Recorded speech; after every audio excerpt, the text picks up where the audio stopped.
Hey everyone, thanks for joining us here today at Book Blather. If you're new here, I'm Dave, this is Olive, and we talk about books of all types to help spread the joy of reading. We do talk a lot of horror here, and one thing that we've done the last couple Octobers is in October we like to read specifically Halloween themed books. Scary books in general, but the last couple years we've really tried to focus on Halloween themed stuff. So the last 2 years we did these series in October here on BookTube, where it was really called Short Halloween Book Series, where each week we would read a short Halloween book, and then tell you about them in case anybody else wanted to read them while we were still in the Halloween season. This year we're doing something a little bit different. I realize that's really not the way to do it, because then it's too late for people to read the things for themselves if they want. So since we've read a bunch of them, what we're doing first is today we were going to just quickly review the books that we read the last 2 years. We're going to rank them the best that we can. We'll obviously save the best for last.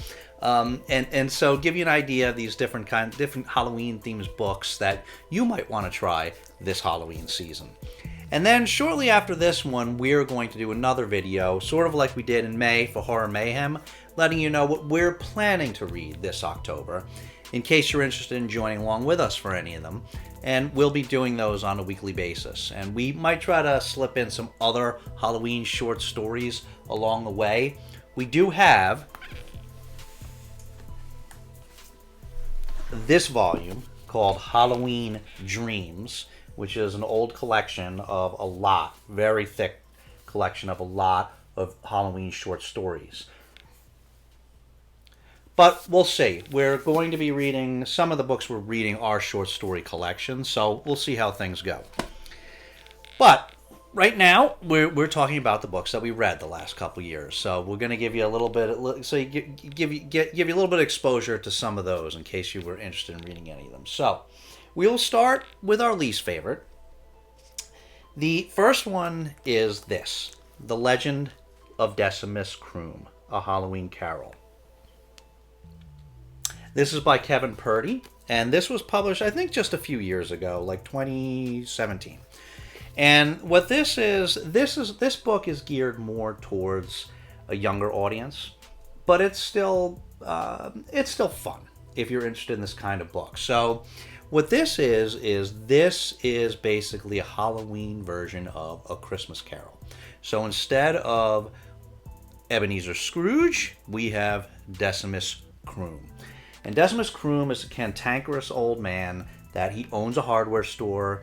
He has a wonderful employee whose name was, I think, Bobbage, and who has a sick son. So as you can tell, a lot of parallels here. And Decimus Croom, of course, hates Halloween based on some things that have happened in his life. And he hates the holiday so much. He's always cranky all year round, but he hates Halloween so much that he tries to ruin it for everybody. And of course, he's visited by 3 spirits. They're a little bit different than the Christmas Carol spirits. These are mischievous spirits, and they're of a Halloween nature. And they visit him and make him revisit his decisions. And of course, the story goes in a predictable way. So, like I said, really geared for a younger audience. But if you're interested in that sort of thing, I mean, it was good for that kind of book. You know, we didn't have a bad time reading it. Let's put it that way. Okay, the next one on the list, and we may get some blowback for this because I think a lot of people love this book, but it's towards the bottom on ours, I guess comes in at number 7, is The Halloween Tree by Ray Bradbury, which I'll put up here because I don't have a physical copy of that one now. But this is, some people would say this is also geared towards a slightly younger audience, but, teens maybe. But a lot of people love this book. This is a classic. And what this is, briefly, this is about a group of friends that are going to go trick-or-treating. And one of their friends, his name is Pipkin, who's supposed to meet them to go trick-or-treat, suddenly can't go at the last minute. And basically, he's been taken. And so when they go to this first house, where I think they were all supposed to meet up there. And so it might be challenging for me to remember the details of some of these books, but I think they were supposed to meet at this house, and they go in the backyard, I think, and they see the Halloween tree there. and and Pipkin doesn't show up, but they meet this entity called Mr. Mound Shroud there. And Mr. Mound Shroud talks to them, and they've got this Halloween tree with a bunch of little jack-o'-lanterns hanging off of it, and he starts them on this adventure, which is really an adventure through time. So they go back into history, and they learn all the origins of the holiday that we now know as of Halloween. Precursors to that, like Samhain, and they go and visit Samhain, the Gaelic festival, and they visit, like ancient Egypt and the Romans, and they learn a lot about the history of Halloween and its precursors, and where a lot of the traditions come from, like where, getting treats on Halloween, and some of the creatures that, like ghosts and witches and things like that, where all this comes from. So it's a little bit of it's like a time travel adventure, a little bit of education, and so, it's a nice story. I mean, not our favorite, but, it is a classic, so it's definitely very Halloween-y, of course. So, okay, the next one, I guess, probably coming in as number 6 is Dead Leaves by Keelan Patrick Burke.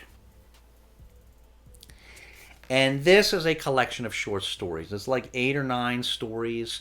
These are stories that were published from the early 2000s. I want to say like 2003 to like 2017-ish, something like that, in publications like Cemetery Dance and Ravenous Ghosts and stuff like that, where you'd expect stories like this to be. So this is a collection of different stories that fit this theme that have been published over the years. And, Keelan Patrick Burke is a horror writer that we are very fond of. And these stories are all, they're all basically, it says, Nine Tales. It says Nine Tales from the Witching Season. And, the only reason we loved everything we've read by Keelan Patrick Burke, and we really enjoyed this one too. This is probably one of our less favorite of his books, but it was good as always. But I think it came in lower on this list because they weren't really all Halloween stories. So probably, I think it was about half of them were specifically Halloween stories, and the rest were just like of the season. But they were all related, so they were all like, there was very heavy ghost themes throughout these stories, and so it it definitely fits the season, but it's just they weren't, if you're looking for something where it's all Halloween stories, they weren't all specifically Halloween themed. Okay, and then coming in at number 5, I guess, and some of these were like really close, so it's tough, like between 4 and 5 were similar kind of books, and they're very close, but I think we finally resolved to put this one at number 5. This is The Halloween Store and Other Tales of All Hallows Eve. And this is by Ronald Kelly, who has put out a couple of, a number of short story collections. And this one, this was published just a couple of years ago, 2020, I think, 2020. And so it looks like, okay, so a couple of the stories were published a little earlier, 1992, 2015, but almost all of these were published around 2020. And this was a bona fide Halloween short story collection. There was 7 stories in this, I think. And then there was 2 essays in it. And the essays themselves were cool. The essays were, one was Ronald Kelly talking about his final Halloween, and the last was all the things that he remembers from Halloween back in the day. And Ronald Kelly's like more around my age, so it was pretty nostalgic reading these essays, and I enjoyed them, revisiting some of the things that he was talking about from Halloween back then. But then there was also these 7 stories, and what I recall was almost all of them were like super Halloween, like very, very Halloween based. And there was just a couple that were Halloween-y. They weren't completely Halloween based, but they were still of Halloween type. So I remember being pleased that all of these actually were Halloween stories, and we did very much enjoy this. So if you're looking for a short story collection, this is of Halloween tales. This is a good one. And then another one that is coming in at number 4 is Autumn Crow by Cameron Chaney. And if you're a horror fan here on BookTube, you've maybe heard of Cameron Chaney before. He has a booktube channel himself that's pretty popular. he has an immense library of horror books, a lot of which are of this style. And he has a lot of horror books that are even geared towards like younger audiences. And so Cameron Chaney just came out with another book called Autumn Crow High, which we're excited to try because we very much enjoyed this one. But what this book is about, what was it, 2019? And this is another short story collection of all Halloween tales. And this is another collection that is bona fide Halloween theme, all of them. But what's very cool about this collection, we really, really enjoyed this one. This was a collection that really, really puts you in the Halloween mood. Cameron did a really good job making it very atmospheric in that way. And the stories were different. Like some of them, remember when I was talking about it, I was saying that it was like different types of Halloween magic. Some was just feel-good Halloween magic. Some was like scary Halloween magic. And there was even like a little sci-fi, like creepy, like sci-fi Halloween magic. So it was different types of Halloween stories, but all thickly Halloween themed. And so, like I said, really gets you in the mood. This is a great one to like read by the fire, like close to Halloween. This was a really good one, and we would recommend this if you're looking for a short story collection. Okay, now we're down to so that was I think that came in as number 4. So we're down to the final 3. So number 3 and 2, they were close. These were tough, but you gotta decide on something. So what we decided came in as number 3 is this one, The Halloween Children. And this is by Brian James Freeman and Norman Prentice. So this was published by, I forget who the company is that originally published it, but there's a company that publishes like a book each year, and they've published this in 2014. I think it was like a limited release, but it was republished in 20 so Cemetery Dance republished this in this paperback. I think it first came republished in 2017, but this paperback was 2020. And this I never hear anybody talking about this book, and I would like for this book to get more buzz because this book was really, really good. What this book is, this is one of those books that it was a fun book, but it was a fun, scary ride, but it also had a lot to it in terms of exploring perspective and perception and things like that. And so what this is based on, this takes place in a apartment complex, and there's like some pain in the neck owner of the complex that basically cancels Halloween for safety reasons, right? And so the main characters that we see are there's this family, a husband and wife, I forget their names, Harris and Lynn, and 2 children. And then, so most of the story is told through, you're sort of seeing it in writing after the fact. So some of the story is told from Harris's perspective, and it's being told in like transcripts after the end of the story where he's being interviewed. And then some of it is told in from Lynn's perspective in sessions with her therapist. And then there's also, most of it's those 2, but then there's also some from another tenant who's kind of trouble, and that's told through that tenant's emails. And so you're seeing what's happening through these different perspectives, and it gets, it's a great story. It's like a real build up, and really the last the second half of the book really starts to pick up a lot, and the last quarter of the book it really accelerates and has this crazy climax. The pacing in this book was really good, and it was really neat the way it was told from the different perspectives, and how things look very differently to different people, and how people can be based on their perceptions and what they're worried about at the time, that maybe they're not actually seeing things that they actually really should be worried about because they're too worried about the things that are in their own head and maybe there's real dangers to worry about. So this was a really, really good book. We would highly recommend this. This was this was a really good one, and very, very good for Halloween. Very, very Halloween based story, of course. So that one we would definitely recommend picking that one up. Okay, and then book 2 is Horrorween by Al Serentonio.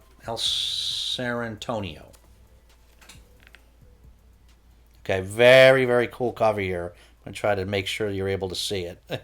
And so this one, as you can see, this one's a little bit longer, but this one qualifies for short fiction. These are all, either novellas, short stories, or in the case of this is a fix-up novel of 3 shorter works. So there was 3.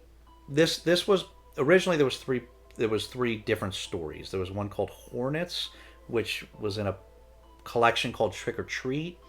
There was Pumpkin Boy, I think it was called, which was like a limited release novella. And then there was this last one, I think it was called Orange Field. And that was, I forget where that was published. That was published in, I don't remember what that was published as part of. But these were all in the early 2000s. And then they were put together in this fix-up novel. And so I should mention that there are 2 other books after this that also take place in this town, Orangefield, called Hallows Eve, and I forget what the last one's called. But they even so, this is published. This is the first one, and I think if you want to read them in order, you should read this first.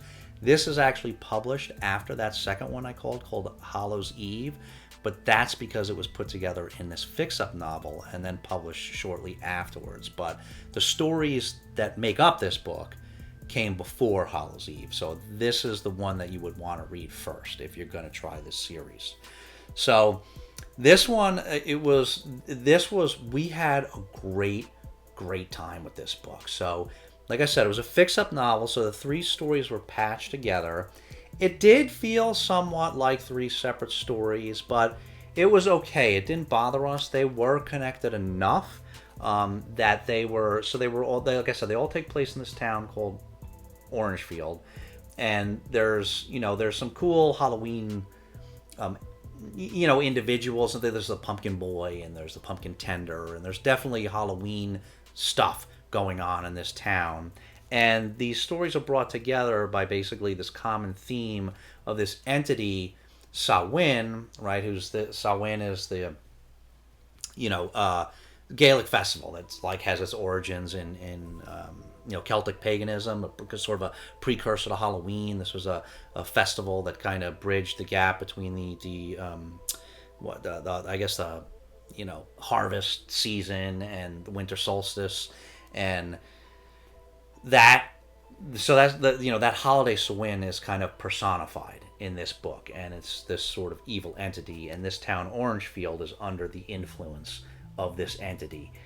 Some people directly under his influence, and sometimes he uses others as his agents to exert influence. And so I guess that's pretty much the most of what I can say about it. So it's like I said, it's kind of like 3 separate stories, but it flows together pretty good, and he does connect it. And regardless, we had a really good time with this. We really, really enjoyed this book. This was obviously number 2. It's one of our favorite Halloween books that we've read so far, and we're going to read the others. We actually liked this so much when we were done that we almost bought the next 2 books and just last year and just read them in November. We were like, no, we'll wait. We'll wait till next year before we read the next one. So we're probably going to read book 2 this October. But so yeah, we highly recommend that, Horrorween by Al Serentonio. And then coming in at number 1, which is pretty much a clear winner for number 1, is Dark Harvest by Norman Partridge. And this book was published in 2006, if I remember correctly. It won the prize. I think it won the Bram Stoker at the time. This is a pretty well-respected book that I think is actually being turned into a movie. And what this is about is this is sort of this, it's like one of these like nameless towns that's got this like road, like this nameless road leading out of it, that nobody leaves this town. And there's this entity called the October Boy, where every Halloween the October Boy shows up, and there's this big event, like this hunt that all the teenage boys take part in, where they try to hunt down the October Boy. And the October Boy is your classic Halloween monster. He's got like a jack-o'-lantern head, and his body's made of vines and scarecrow clothes and candy. Stomach's made of like Halloween candy, and and this story takes place basically right at the beginning of that hunt, basically, and so all these boys have to hunt down the October Boy, and whoever's the winner, basically that's their family's ticket out of this town. And that's their ticket out of the town, and I guess the family gets rewarded with money and cars and stuff like that. And but it is a very fast-paced, very engaging story. Very Halloween themed, of course, so it is good in that way alone. But this book also, there's a lot more to this book. This book is sort of it seems to be a bit of a commentary on society and why society acts the way that it does. And Norman Partridge I think he does some cool things with the way that this town is set up, and the way that sort of asking the question of why is it the way that it is, and why do people behave the way that they do. And he does some cool things with the narrative. The narrative in this story constantly switches from, it's mostly told in the third person, but it periodically switches to the second person. I think, which is Partridge's way of sort of pulling you out of the story and cluing you into the social commentary that he's trying to make as he's telling you this story. So this story, like I said, this book was really, really good, and I would highly recommend this. This was a really high quality. You look at it, Dark Harvest, you look at the cover, and it almost like doesn't give it like the cred that it deserves. Like this is a very, very high quality book, and we would highly recommend you reading this one for the holiday season. So that was a summary of the books, that were the Halloween themed books that we've read the last couple years. So if you've read any of these, as always, we'd love to hear your comments on them, or if you're thinking to read any of them, we'd really be curious to hear that too. We'd like to hear what you think of them after you're done. So as always, if you don't want to leave anything substantive, you can always leave Olive a puppy emoji. Right, Olive? Right? You're always curious. You're always curious to hear what people have to say about the books, but you like to see the puppy emojis as well. So, but as always, so thanks. As I said, very shortly, we will be also posting the books that we're planning to read this holiday season, in case any of you want to join along with us. So, but as always, thanks so much for watching. We'll see you very soon. But in the meantime, take care of yourselves and each other, and we'll see you next time.